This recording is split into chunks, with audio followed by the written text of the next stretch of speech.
in 4 festivals, 4 cities over my years. The first one was the Alba Festival. That's the beach. The Alba Festival is a very well-respected classical music festival in the UK. It was created by the composer Benjamin Britten and his partner Peter Pears. I think basically, as I understand, they just got tired of touring all the time around European festivals, so thought they might as well bring the festival to them rather than having to go out and visit. And I think, like many festivals in small towns, that actually they were very much the vision and creation of a single individual. So Alba has a population of about 2,800 people. So it really was very small. I then went to work in another town called Bury St Edmunds, on the right there. A market town, around about 35,000 people, so not dissimilar in size to here. From there, I suppose I went to the other extreme, in that I went to work in Edinburgh, and becoming director of the Edinburgh Festival Fringe. But even Edinburgh is not a city on a huge scale. It has a population of 500,000 people. It just has this extraordinary monster of a festival every summer. And so from there, I've now ended up in the City of London. Now, London, of course, has a population of about 8.6 million. So from 2,800 to 8.6 million. It's, I'm really hoping I can get back to the 2,800 as soon. But I work in the City of London, the financial heart in the middle of London. And actually, that only has a population of 5,000 people who live there. But there are 350,000 people who come in every day to work there.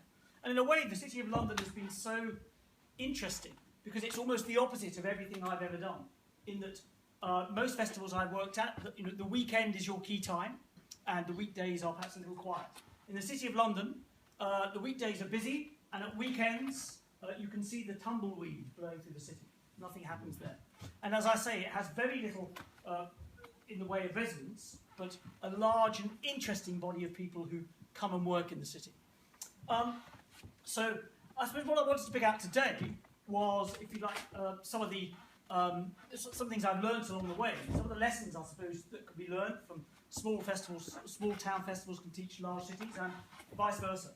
I'm always amazed at actually how the principles are often so much the same between the big city festivals and actually the small events. And I think also on balance, I feel there are certain advantages to small town festivals which I think on balance make them more interesting and preferable in terms of marketing and audience development.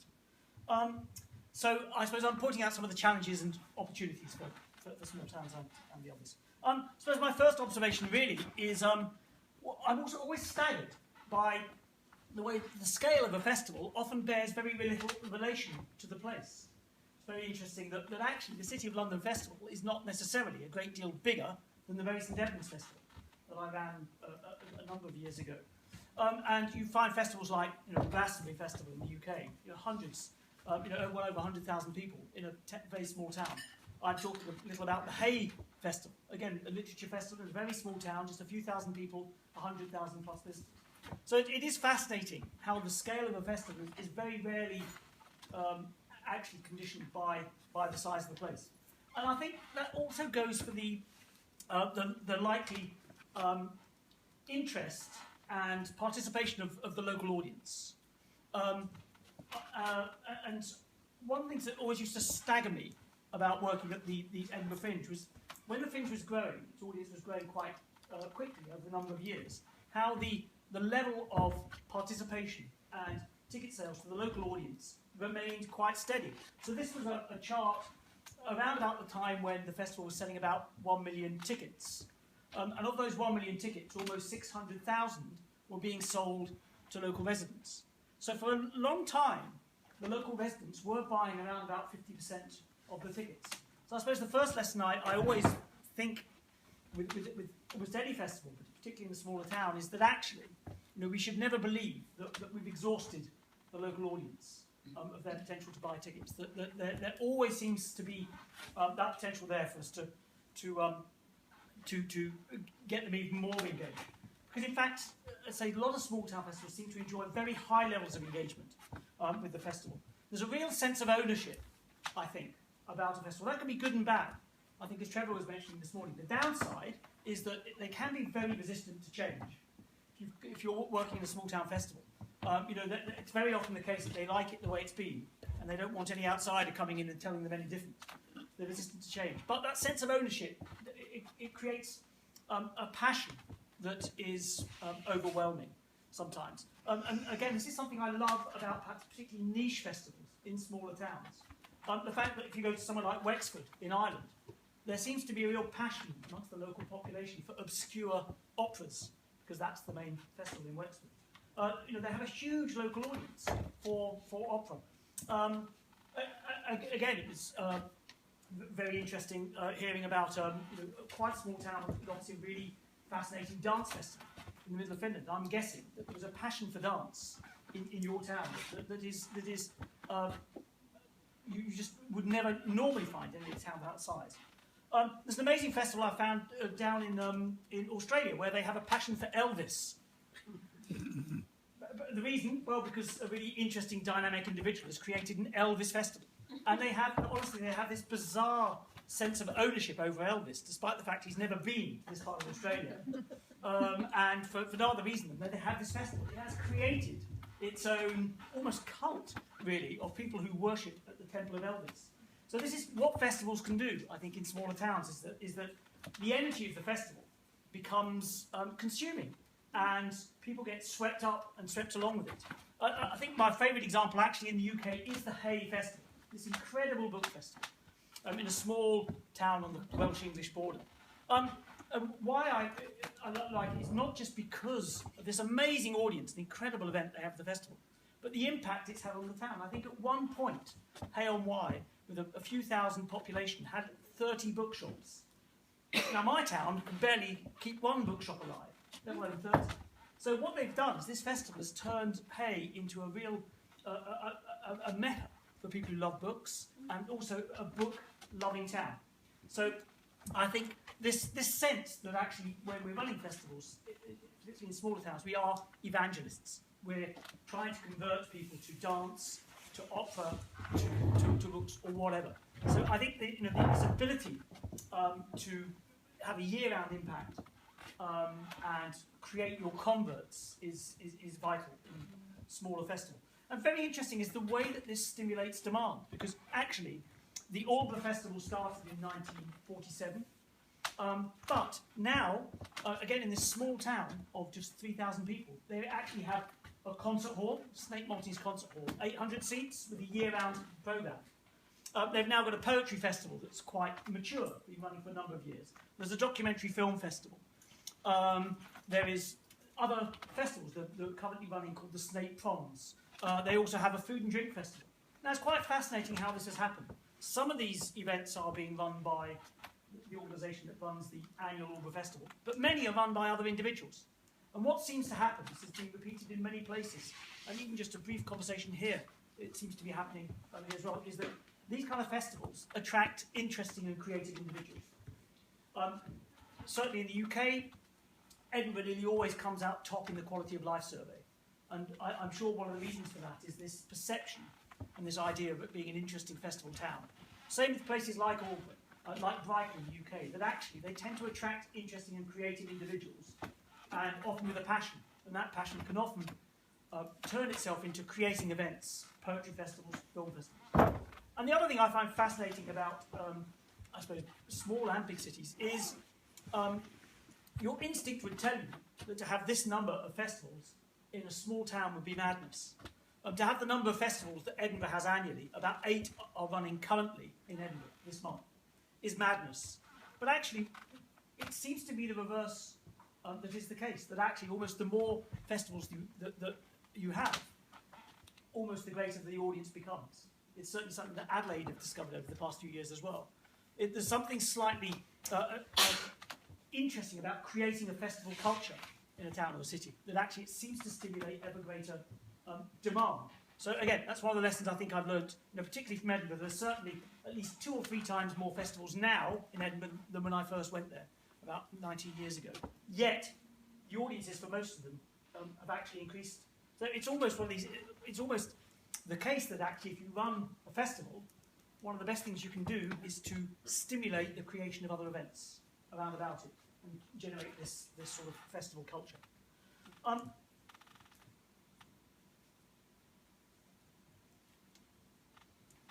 One thing I think I particularly learned from Edinburgh, but I've tried to take to other places as well, in terms of reaching audiences, is the ability for festivals to actually dominate the physical environment. If you were to go to Edinburgh at the moment, the minute you walk out of the station, you're blown away by the festival because of the level of activity, the people, the performing in the streets, whatever.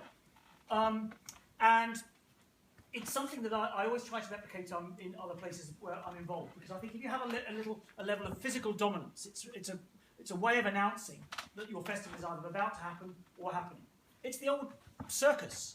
You know, when the circus used to come to town, there used to be a big parade down the street. They used to put up this big tent. It's actually about having a level of physical dominance, hopefully in a very prominent location, so that people can see that you're either about to begin or you're happening. I think one of the interesting examples I came across of this actually was in Ireland. Quite a relatively very small town in Cavan, where they have this really quite traditional but quite interesting Irish folk festival. And it was fascinating, quite a small town, but they prior to the festival, as I walked around the town, I was enormously aware that the festival was about to happen. This was about 2 weeks before the festival. And I think it was because of their sort of attitude towards design in particular. That they created, you can see on the right-hand side now, I think for a folk festival, quite a bold and striking design, in that they were using quite bold colours and taking this sort of slightly Andy Warhol approach, having very, let's see, I don't know if they had to pay him a royalty, but quite bold and contrasting colours in their design. But also they were incredibly consistent with the way that they used this design and this brand through in a very sophisticated way, especially in a small town. So in some ways they were taking quite sort of high-level design principles and using them on a small scale. And it was the consistency of this brand throughout the town. It was banners, it was people in t-shirts, it was shop fronts, whatever, leaflets and posters that really did strike you that actually, if you were walking through this town 2 weeks before this festival, you were left in no doubt that something was about to happen. So they'd created a really interesting level of kind of physical dominance. I often say running festivals, it's a bit like a political campaign. We only have a few weeks in which to convince people that we're a good thing. In the City of London, this was a big challenge because you're not allowed, there's virtually no on-street advertising in the City of London. No advertising at all, you're just not allowed it. So actually creating a level of any kind of dominance is really difficult. So what I did is I solved another problem, which was we also lacked, if you like, informal spaces and venues to perform. So we created our own venue, which was, naturally, a giant inflatable bowler hat.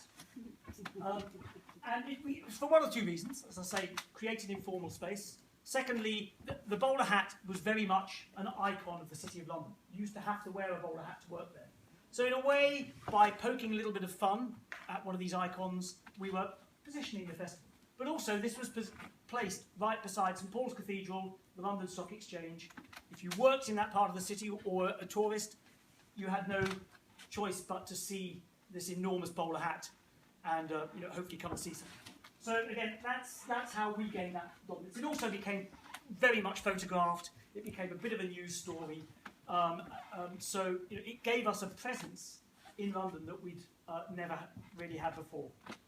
And as I say, particularly the fact that it became quite newsworthy. That actually, what was newsworthy about it was something. My favourite headline was the "Not So Square Mile," because the City of London is often called the Square Mile. And so newspapers called it the Not So Square Mile. This idea that the festival was actually trying to make the city a little bit less formal, a little bit less stuffy. I think the next thing for big or small festivals actually is the ability to generate PR, column inches. I think there is one essential difference. If you work somewhere like the City of London, in London, you are within a very close proximity of all of the major media in the UK, all the major journalists and those kind of things. So actually, you do have perhaps a better opportunity, a better chance to get some presence in the national media. So I suppose how I would characterise it, really, is that if you're working in a big city, you do have access to the national media, but you're going to have slightly limited column inches. They're only going to run so many stories about your festival. And I find that actually it has to perhaps have a real news value. So last year when we had a lot of Korean performers, we had a very well-respected Korean conductor talking to the Daily Telegraph about trying to bring North and South Korea together through music. Very little to do with the festival, a great deal to do with an interesting news story, North and South Korea. So I find, when you're working in somewhere like London, having some good, strong, hard news stories that are interesting to that national media is really important and can work. Yes, we do manage to get reviewers from some of the major newspapers, but it's actually articles like this, and you'll probably only have 1 or 2 or maybe 3 per year, which generate really significant impact for you as a festival. Of course, as a smaller festival, totally different, that you tend to have a much stronger, or should have a much stronger, relationship with local media. So the Alba Festival and the East Anglian Daily Times, very strong partners. Because actually, you're quite a big deal with the local media. In fact, in my hometown of Dunfermline in Scotland, where I live, I'll tell you a little more in a minute, but we opened up a theatre. And we managed to convince the local newspaper to increase its events and What's On and arts coverage from about 1/4 of a page. I think it's up to about 6 pages now. Because actually what we're doing is we're providing them interesting content. They have a never-ending appetite for interesting stories. There seems totally a never-ending appetite for interesting images, particularly local newspapers, because actually they are often very, very short of interesting images. The 2 things festivals have in spades are interesting stories, interesting images. So I think with the local media, you can have much more of a 52-week-a-year presence, and actually you can perhaps be a little bit more strategic in the kind of stories you can place. Whereas, as I say, in the big cities, you have less opportunity to do that because you perhaps only get 1 or 2 big news stories. So I think this relationship with the local media is utterly critical for smaller festivals. One thing I didn't realise, but actually even in the City of London, we have a local newspaper. It's called City AM, and it is mainly market news and a bit of sport. And actually it surprised me that they took so much interest in the festivals. And they wanted lots of stories and images. But then, of course, it begins to dawn on you that actually it is like a local newspaper. And again, they wanted stories that were not just about bankers misbehaving or about sport. So again, we've built up quite a good partnership with them over the years. And I think probably the single most powerful thing that's happened to any festivals I've been involved with in terms of changing the audience in quite a quick period of time actually is some form of media partnership. I think we're in interesting times because the media is changing so quickly, and it appears to be opening up potentially some new media opportunities for festivals. Something like the Hay Festival and the Edinburgh Festivals would traditionally be able to find a media partnership with maybe a major national newspaper. And the Guardian Hay Festival partnership has utterly transformed the Hay Festival. That's a big part of what's turned it into such a big and influential event. The BBC's coverage of Glastonbury Festival the past few years, again, has utterly changed people's perception and the impact of that festival. You also, though it's spreading, there's a comedy festival in the UK in Leicester, and they've actually got a media partnership with a digital television channel which shows a lot of very old comedy called Dave. It's the name of the TV channel. There's another comedy festival that actually have a really strong media partnership with a website called Chorlton, which is one of the main comedy websites in the UK. And even at the City of London Festival, we had a media partnership with a lifestyle magazine in the Square Mile. And really, to illustrate the power of media partnerships, this is I hope you can see this again. This was a chart of our ticket sales at the Edinburgh Fringe over about 4 or 5 years. And the first year, the pink one at the bottom, we didn't particularly have any media partnerships. And then we created one with the Scotsman newspaper, which particularly focused around the period where we launched our festival. That's where we wanted to focus the partnership. And you can see instantly in those 2 years how it made a huge impact on our opening sales on the first 2 or 3 weeks. Then the following year we went to the Sunday newspaper, and you can see again the impact that media partnership had. So I think the ability of if you like, finding a partner, a media partner, who can say what a good thing you are. So some level of guaranteed coverage for a festival can be utterly transforming. Whoever that media partner is, magazine, newspaper, industry paper, whatever. And it's quite interesting, you know, if you look at things like the Hay Festival in Glastonbury, people like the BBC and the Guardian, they can easily do these things in London. Most of the people they are talking to and writing about in these festivals, they can see in London any day of the week. So why would they trek out to the country? And I think it is quite interesting. First of all, there is that association with quality, but actually Hay has a reputation, artistic reputation, that they like to feed on, as the same with Glastonbury. So actually these media partners do like to align themselves with events that have that strong reputation. I think they are also much more meaningful meeting places, that actually the industry, the media, the audience, you can meet and connect and talk and gossip in a small setting, small town, in a way that you just cannot when you're in somewhere like London. So I think, you know, that's one of the reasons why these media partners love these festivals. Also, to be perfectly honest, I think the media, as much as anybody else, just likes a day out as well. Seriously, if you see the number of BBC staff who go to Glastonbury, who come to Edinburgh, you know, you cannot possibly need that many people to run, you know, TV and radio programme. It's basically, it's an opportunity for them to get out of town. That's the cynic's view, but quite right.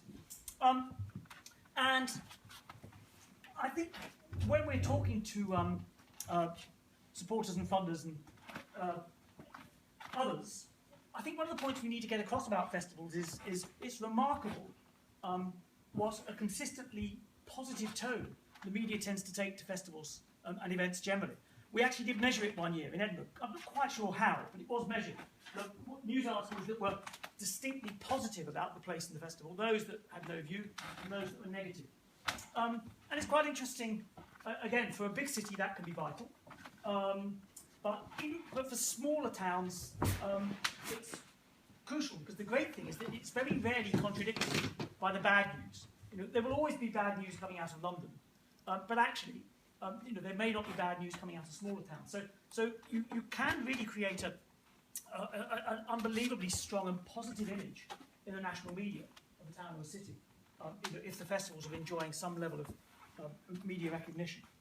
Of course, the very interesting thing for me when I was running the Fringe is that actually the red block there, the negative coverage, was actually often the best. Because the Fringe is a totally uncurated festival, so we used to have all sorts of outrageous productions. And, you know, some of the more conservative newspapers in the UK used to delight in calling for the Fringe to be shut down because we were doing a show about a child killer or a paedophile. And every time they asked for us to be shut down, the ticket sales would go through the sky. So I'm not necessarily saying try to get yourself in the bad pages in the newspapers, but actually, you know, even negative news can sometimes be positive for a city. It certainly makes Edinburgh more interesting.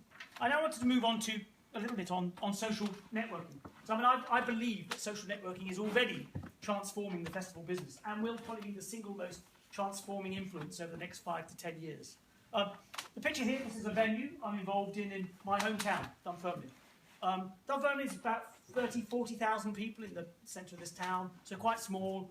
This is a theatre that was shut for about 50 years. It was a bingo hall. And I got together with a few people and said, let's open it again as a theatre. A 1,200-seat theatre in a city of 30,000, which already had another theatre. Total madness. And also in the face of opposition from our municipality, who hated it because they had their own venue. But it's up and running. It's largely run commercially. It doesn't get any subsidy at all. But one of the things is it has obviously a tiny, tiny marketing budget. Has to. But a lot of its success has been based on the power of social networking. There are 2 shows already in the past year that have sold out exclusively through social networking. We know that because that was the only marketing that was actually done, and they both sold out, a comedy show and a music show. So it's turning into something remarkably powerful. I'm nowhere near completely understanding why or how we can make use of this. I suppose one or 2 things I do know. First of all, people are increasingly organising their social lives through social networking. So it's actually how people are deciding what to go and see or who to go and see it with, those kind of things. So I think that really works in favour of a festival.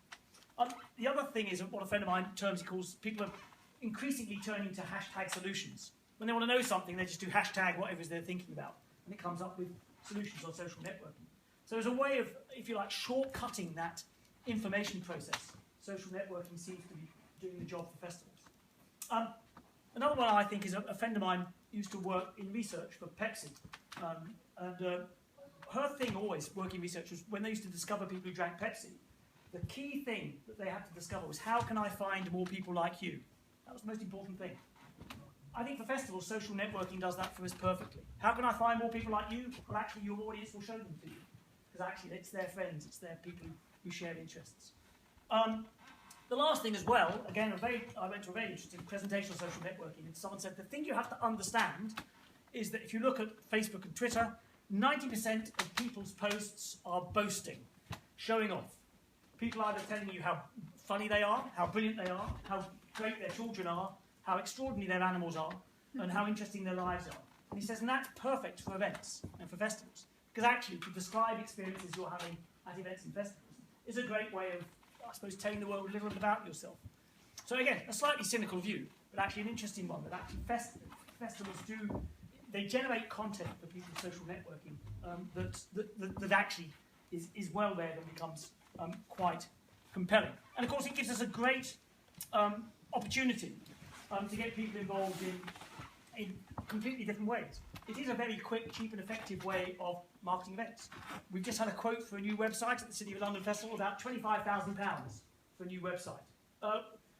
Creating a Facebook or a Twitter page is a couple of hours of somebody's time. So it's cheap, it's very effective. It's this ability also to talk to people a little and often, I find fantastic. That actually, you could just have an ongoing conversation. This 52-week sort of conversation you can have with your supporters, your audience, as opposed to just sort of hitting them with traditional media just before the event. It's a brilliant way of actually showing that you've got some expertise. There was a great film festival in Calgary where their festival is in October, I think, and when the Oscars nominations were coming out in January, they went online every day, social networking, talking about all the different categories, showing that they had knowledge, but also aligning with competitors, by trading off the prestige of the Oscars, if you like. And also, as I say, it's a way of getting people so much more actively involved. We did the festival the last 2 years, these street guitars. We've got all over the City of London, these upturned rowing boats with guitars in them that people could just turn up and play. And it was just, people loved taking pictures of themselves in front of Tower Bridge, St Paul's Cathedral, playing guitars. And it made a massive impact on the number of supporters and followers we had. Because actually we were providing people with something really interesting to talk about, to tweet about, that involved themselves. The Edinburgh Festival a few years ago did this very interesting thing where they had an illustrator creating the design for the festival. And you could actually tweet or Facebook in ideas for things that you would want them to include in their design. So I think social network has given us a way of engaging and involving audiences even when they're not actually at our festival. There's a book festival in Holland I saw where they had, fascinating, they had some discussion panel, and they had 2 students on laptops with a projector and a Twitter page, and they were actually having a discussion on a webcam camera. There was a discussion ongoing with people online at the same time as the event was on the stage. You could see it coming up. So again, we can involve audiences in a way we never could before. And I think this is fantastic, particularly again for smaller town festivals.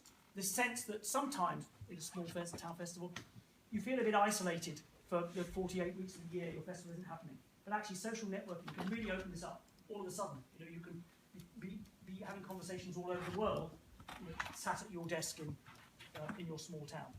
And I think trying to stay ahead of the game, it's also particularly, I think, thinking about the way that technology is developing. I mean, everything has now evolved to tablets, to phones, to these kind of things, which again, I think is ideal for festivals, because our audiences are generally mobile, as long as, of course, you've got any sort of level of Wi-Fi and signal in your town. Otherwise, you're completely stuffed But the chart over there shows that actually mobile phone internet usage has now overtaken desktop usage.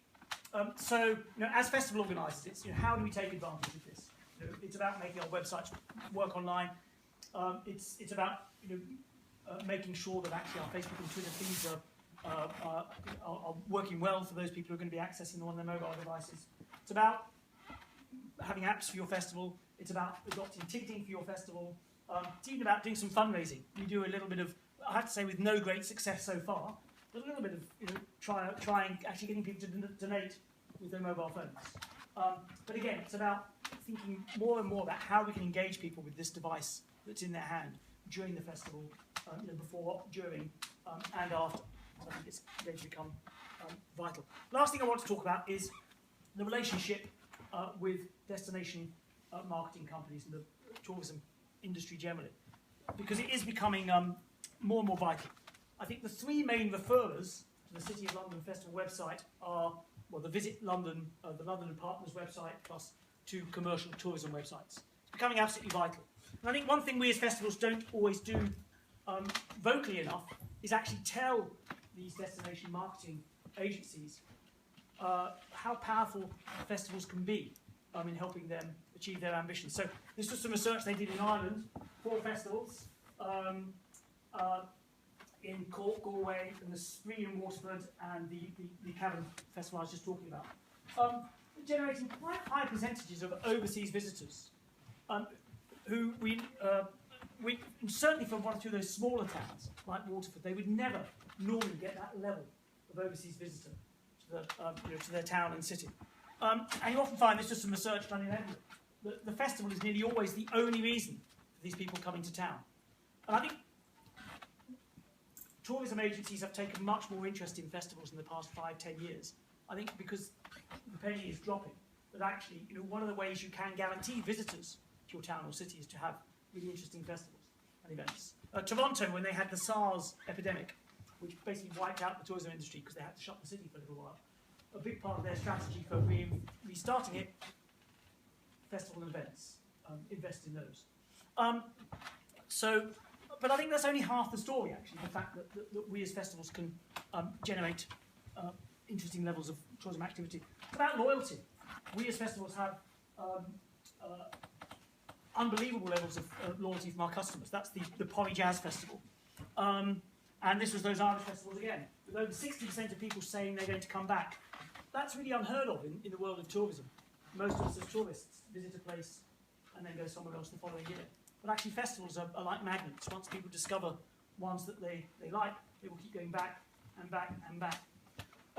So what this means to me is that actually we should be demanding and looking for, where possible, a more significant share of the investment of destination marketing companies, but also developing a much more strategic relationship with them. Because actually we can be quite targeted too.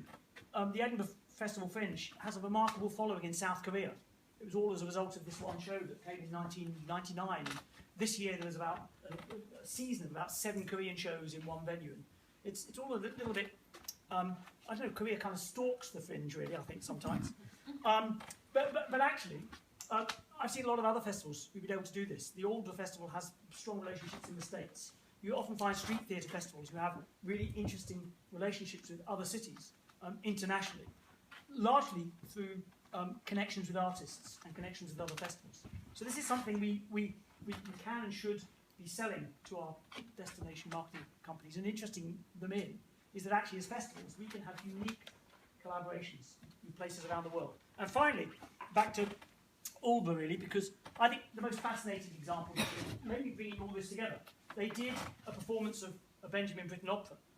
It's an opera called Peter Grimes. It's written about the town of Alba, about a sailor who was beating his young assistants, and the townspeople turn against him.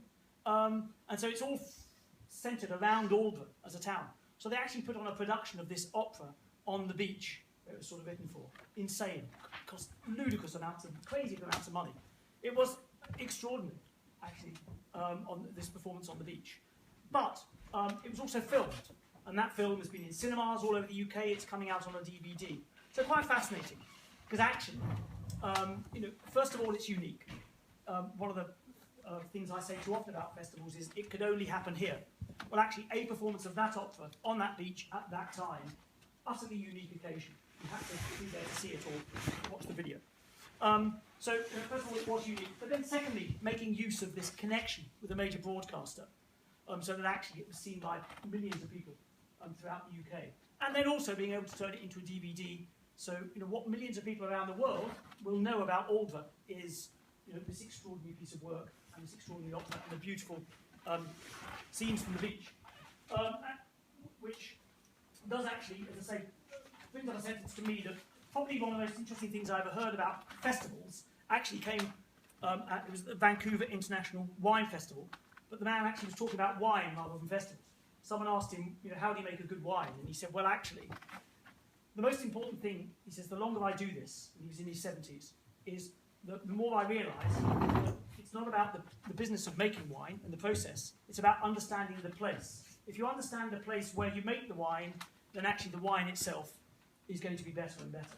And I kind of feel in some ways, for me, then that's the same with festivals. That actually the more we understand and notice and recognise about the place, and especially where that place is a small community that you can see and touch and work with, and actually so often the better that festival will be. And that's me. Okay.